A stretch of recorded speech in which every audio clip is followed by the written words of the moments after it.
Hello and welcome to Daily Spark. I am Dr. Angela Chester. My guest today is Shalynne Barr, and we are talking food, faith, and fitness. I know that I am excited. A little bit about Shalynne. She is the director of a pregnancy center. She's a certified nutrition coach, a certified personal trainer, and soon to be a certified group fitness instructor. So I love this. So not only is she qualified, she is qualified to tell us today. She has her BS in telecommunications with a minor in public relations and advertising and her MBA in entrepreneurship.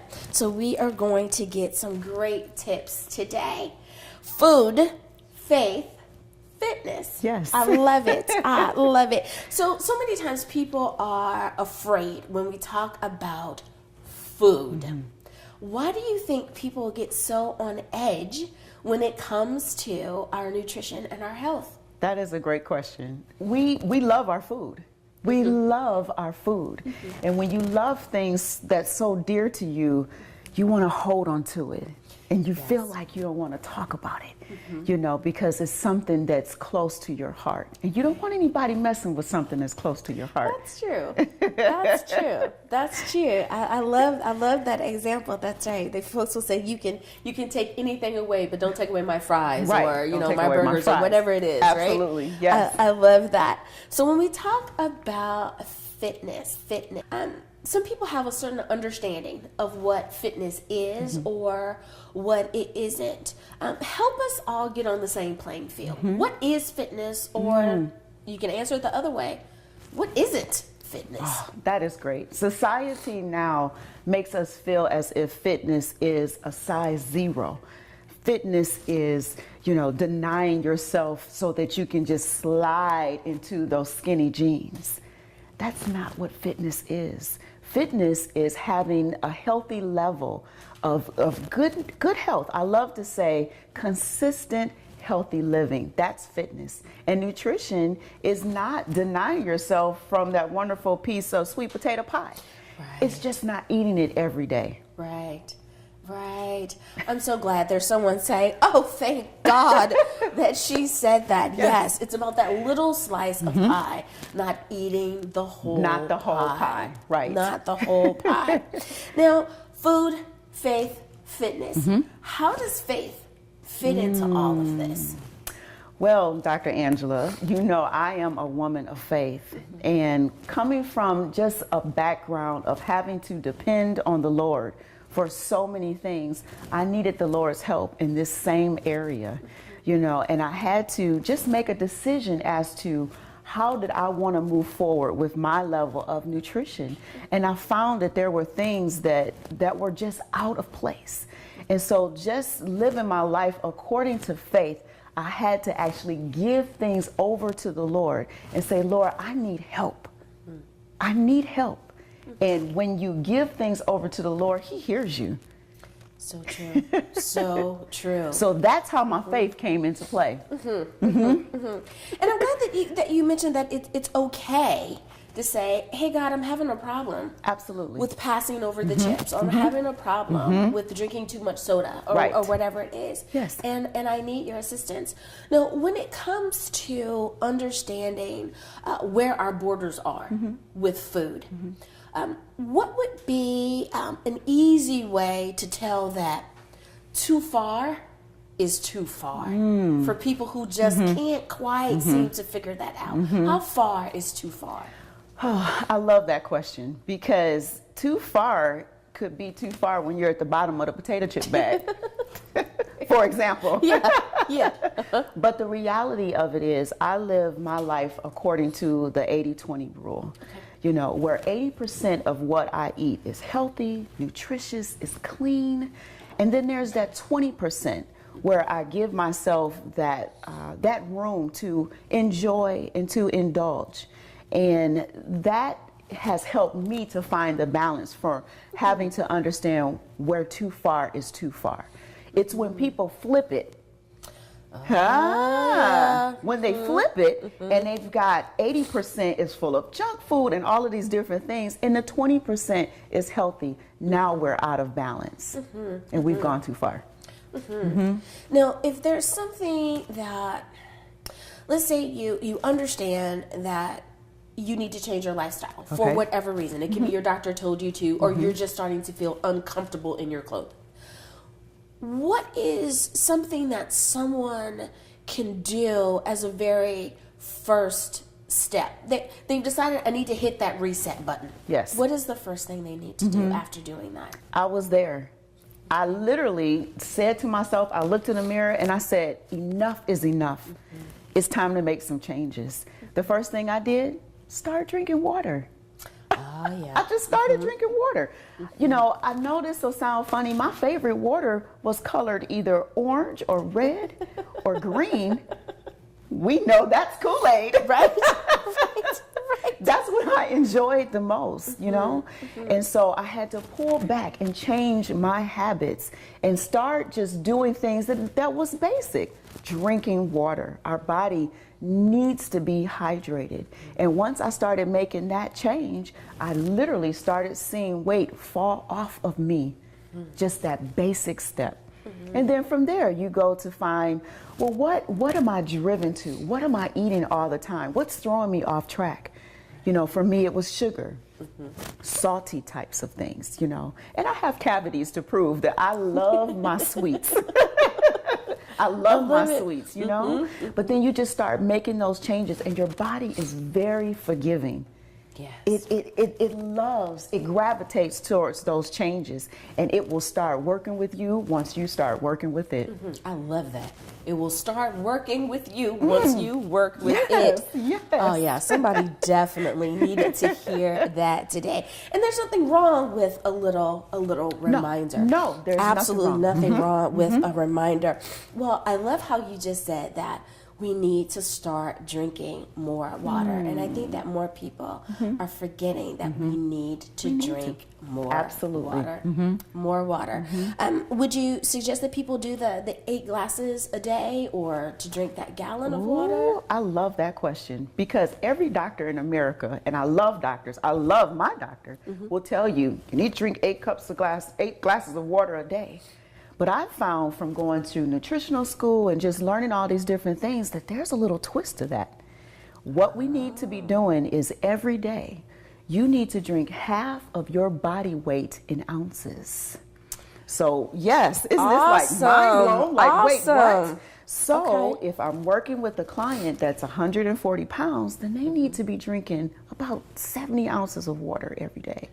And then there's some variance, just a little bit more that can change. So if you're working out, then you need a little bit more, those type of things. If you're on medication, then you need more water. And so that's your rule of thumb when it comes to how much water you technically should be drinking. I love it. I love it. I know you guys are sitting there shaking your heads going, boom. I had no idea. I love it. I love it.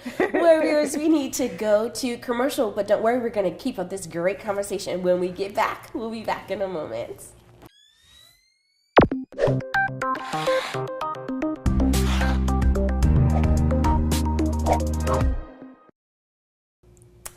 Welcome back to Daily Spark. I am Dr. Angela Chester. My guest today is Shalynne Barr. So, I want to ask you about this thing called health. I don't think that we can talk about it enough, especially with everything that's going on in our world. And we're bombarded with so much information, and we're trying to figure out what is appropriate for me, what's appropriate for my family, what's best for my children. So if we look at it from a very personal perspective, though, when did you realize that there are potential problems when it comes to health as a whole? For me directly, my warning signs were when I would go up and down the stairs at our home and I was out of breath. My body was beginning to speak back to me Why should I be tired just going up a flight of stairs? Doesn't make sense. You know, and I remember there were times when if I left something in the basement, either I would call down to one of my sons and ask them, please go back downstairs and get such and such because I left it on the shelf, or it would just wait until the next day because I didn't want to have to go up and down those stairs. That was a warning sign.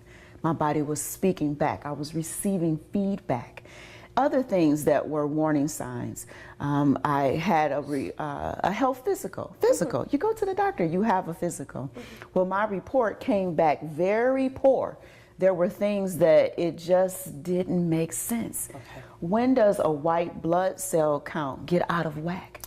How do I have high cholesterol? Why is my iron out of whack? Those were signs, feedback. My body was speaking to me. I needed to make changes, and so I did. You know, I am a very big advocate for being an advocate for yourself, for being in tune with your body and learning what is the normal for you. That's the best way I think that you can have a really great conversation with your MD is to be able to say, I used to feel this way and now I feel this way. So I know that something is going on here and to help them help you. Now, what I love in having conversation with you is that you are a self-proclaimed former potato chip addict.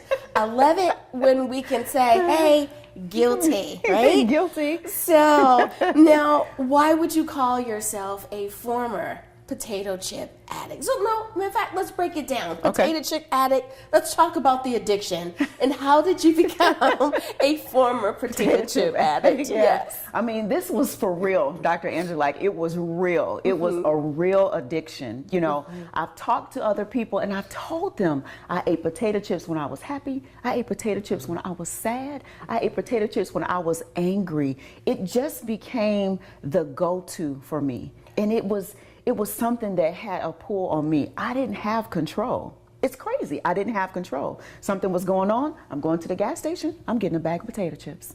Wow. You know, and it became a thing of just, you know, cracking open that bag and just, it sent something through me. And that's when I knew that this is beyond just wanting a bag of potato chips or just having it as a side dish, you know, with the turkey sandwich. Right. Right. It was something more. And that is where I realized I needed to give this over to God because something had taken his place for filling a void or something that I was after. It was an addiction. And I'm so glad that you were able to confront it, to first of all realize that, wait a minute, there's something going on here. Because I think that so many people get stuck in the, oh, I'll be fine. I'll be fine. It's just a phase. It's just a phase. I'm just going through something and it'll be okay. So how did you determine that today's the day I am breaking this addiction, I am setting myself free? Well, I was carrying extra weight. And so with the report that the doctor gave me, I had to make changes. We know that potato chips are salty and they're greasy. Well, I had high cholesterol. Okay. Indicative of what potato chips have. They're fried, no matter, you know, and it's funny because even with trying to make changes, I didn't want any baked potato chips. That was not going to help me. I didn't want baked potato chips. Right. I wanted the kind that I wanted. Right. And so there was those changes. And so as things went along, you know, I just started consciously making a decision that I wasn't going to eat potato chips as much as I wanted to, as much as I felt that pull, and I just started a process of backing out. You know, instead of it being 5 days a week, maybe 4. Right, right. Because there was a weaning process. Steps. Right, That's right. That's right. Just those baby steps, you know. And at the same time, gearing my emotions and my mind to realize that that wasn't going to be my go-to anymore. That's right. So I didn't just pull the plug. I made some changes, baby steps along the way. I love it. I absolutely love it. Now, I know that you have a passion for really helping others with the business that you do and all that you do. Do you believe that when someone has a passion for doing something, when do you believe they should step out in that passion? Immediately. just step out immediately. A lot of times people try to say, well, I'm waiting on God to give me my call. I'm waiting for the heavens to part and for him to just say, hey, get going. You take one step, even if you feel like it's a little off kilter, and he will be right with you. And so when you have that passion, there's somebody on the other line, that on the other side, that's waiting to hear your message. So we don't have the opportunity to just keep it to ourselves. We have to share. We have to share. I love that. And what a great note to go to commercial on. We have to share. I love that. Well, viewers, we need to take a commercial break. We'll be back right after this.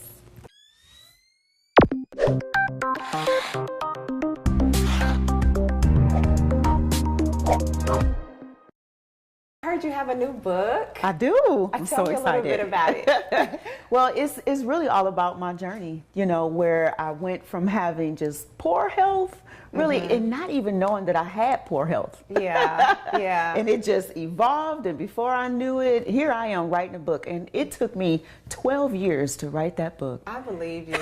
Sounds like me. Did you feel like no one would want to hear your story? I just felt like, who is going to, matter of fact, who told me to write this book in the first place? Right. Why am I doing this? I understand. But, after a while, I realized that things were definitely falling into its prospective places. So and what's your book about again? My book is about mother and daughter relationships. Oh, My daughter is an educator. I was a teen mom, but I managed to just go ahead and get rid of all of the stereotypes by the grace of God. I was With about to his say, help, yes. all glory belongs to him. Yes. She became the first college graduate from our family Oh, out of I love 15 people. Right here. Yeah, she graduated cum laude from Howard University, and now wow. she's a teacher. Oh. And our relationship was so amazing, and everybody was saying, you got to put this in a book. You have to help other mothers and daughters. So, I love it. Yeah. There's so many stereotypes that's out there. Yeah. And it sounds like you broke all of them. Oh, bless you. And guess what? The stereotype of small women or small people being zeros and twos, like you were saying, as far as being healthy. Yes. I can totally relate. I'm like, I run a mile and I'm out of breath, but yet I'm small, and I can definitely say that I need to exercise a little bit more and drink more water. Drink more water. Yes, ma'am. Yeah, so I really enjoyed that when I was hearing you talk about it. And I love your story. Thank I you. love it. It's awesome. Thank you.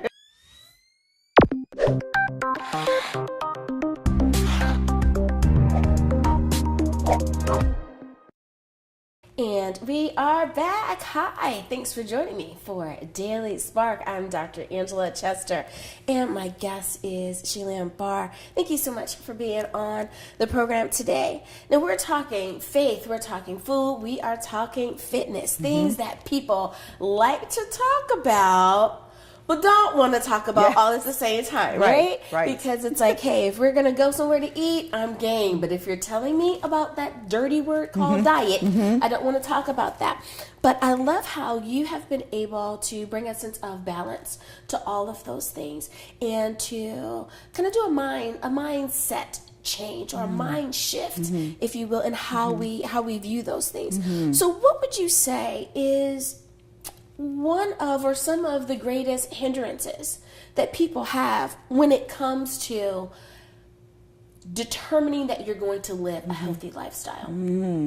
The greatest hindrance that I find is the financial commitment that people have to make when it comes to bringing someone as myself in, as a nutritional coach and a fitness coach. A lot of times, a personal trainer even, if you will, people are very hesitant to say, well, why do I need to pay you? I can get on Google, I can get on Pinterest, I can find plans, and I can find what I need to take care of my own health. And there is a mindset that goes into, hiring someone, and I find though, that I am in my line of work to help people. So my prices are always something that's very fair because I'm always chasing what's that return in investment. You know, what are people going to receive out of spending time with me and out of working with me?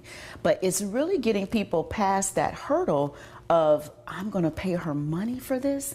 And there's, you know, and that's the thing. That's the thing. And so I always think about how when we are in restaurants, or let's just say in car dealerships, and there's that vendor machine, and you're sitting there and you're waiting for your car to get fixed, you will find $5 in that purse. You will look in the cushions of the couch at the dealership. You will find that change. Before you know it, you're at the vending machine and you're pumping $5 into that. Now stick with me for a second, because if you think about it, what is the return of investment of spending that $5 in the vending machine? You're going to get a bunch of calories. You're going to get empty calories that are going to turn from glucose into fat. And I always tell people, if you take that $5, the $5 that you have worked for all week, and put that towards something that's going to help you, oh, the return is amazing. The return is amazing.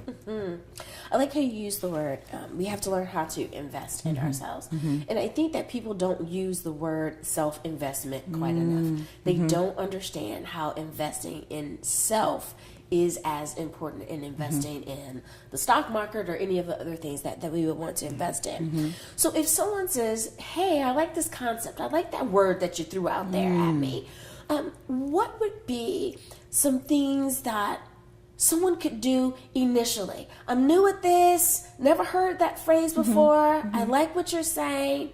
How do I get started on this self-investment thing? Best place to start is, first of all, making conscious decisions that you're ready to make a change. It's stopping to say, as you mentioned earlier, I need to make changes. There's things about me that needs to change. And so you make that first step. You have to start there, because once you align your brain with what the intended purpose is, things definitely change. And so you make that first step right there. And then you seek out the best personal trainer, nutritional coach that will fit you. You know, there's personalities, there's all these different types of things that come into play. And so you have to know what works best for you. You know, some people that I come across love that command style. They love for people to say, get down and give me 20, you know, and then there's other people that are looking for a soft, more passionate voice. That all feeds into your path, you know. So those are things that we have to do. I like that answer. And that's true. I don't need the gunny. You know, I don't need that. I don't need that. You know, but that occasional, come on, give me two more. You're like, okay, let's do two more. Yes. Now, you mentioned a very important thing, and that is that there are different styles, that there are different ways of doing it. What are 2 or 3 things that someone who is deciding that, hey, I'm going to take this to the next level, I'm going to get a coach, what are 2 things that you really need to look for when you're making the decision to invest in a coach? That's a good question, because there are 2 main things that you really want to look for. You want to look for someone who has your best interests at heart. Someone that's interested in who you are as a person and who wants to help shape your healthy outlook to the best of what fits you. Remember, I'm just not an advocate of size 0, size 2, all of that type of thing. No. We're looking for healthy, we're looking for balance, okay? The other thing too is that we are looking, you know, you should be looking for someone who is going to be a partner for you. Just a partner, you know. I love just a partner, someone that you can become a friend with, and someone that, you know, just is, as I kind of pairs with the first thing, but just has your best interests at heart. And then the other thing too is that then you start making lifestyle changes. I think I gave you 3, but is that okay? That's fine. Okay, that's fine. We're just gonna roll with 3.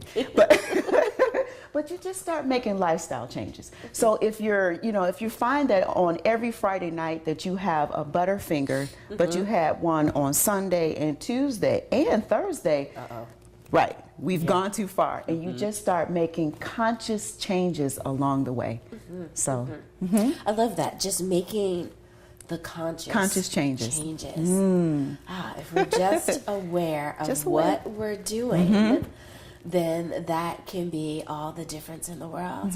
Would you suggest then to people that should they journal? Should they keep track of what they're doing? Is that okay for the person who likes to write it down? Would that work as well? Yes, journaling has been a huge, I would say, go-to even for myself, because I was able to see, when there maybe wasn't movement on a scale, or maybe, I'm measuring myself and I noticed that things were not changing, I was able to literally go back in my journal to see that I had written down that I had, extra piece of 7-Up pound cake, or maybe where I did, have a little extra sauce on my stir fry, or an extra cup of white rice.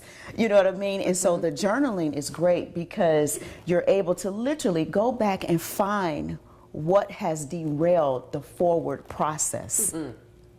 So journaling is wonderful. And there's so many things now. I'm a pen and paper girl. I love my pen and paper. But for those that are more gadget or more technical, there's on our iPhones, there's all different, or I should say Samsung phones, right?